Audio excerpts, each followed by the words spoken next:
राज्याभिषेक समारोह संस्था ठाणे यांच्या वतीने शिवजयंतीनिमित्त शिवोत्सव 2026 अंतर्गत ठाण्यातील श्रीराम व्यायामशाळा येथे 3 दिवसीय व्याख्यानमाला उत्स्फूर्ण वातावरणामध्ये पार पडली। व्याख्यान, प्रवचन, कीर्तनाच्या माध्यमातून छत्रपती शिवाजी महाराजांच्या जीवनातील विविध प्रेरणादायी पैलू श्रोत्यांसमोर उलगडण्यात आले।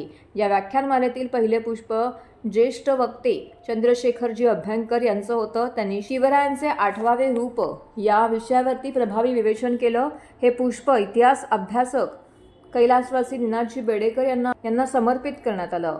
दुसऱ्या दिवशी समर्थ भक्त समीरजी लिमये यांनी शिवरायांचा 8वा प्रताप या विषयावरती भाष्य करताना शिवरायांच्या पराक्रमाचे अनेक प्रसंग मांडले।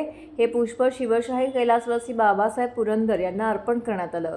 तर तिसऱ्या दिवशी कीर्तनकार श्रीमती शिवानी नेमवारकर यांनी कीर्तनाच्या माध्यमातून शिवचरित्रातील प्रेरणादायी घटना सादर केल्या। हे पुष्प ज्येष्ठ साहित्यिक संशोधक गजानन भास्कर मेहेंदळे यांना समर्पित होतं। 150हून अधिक श्रोत्यांची येथे उपस्थिती लाभली। त्यामध्ये तरुण आणि तरुणींचा देखील विशेष सहभाग लाभला।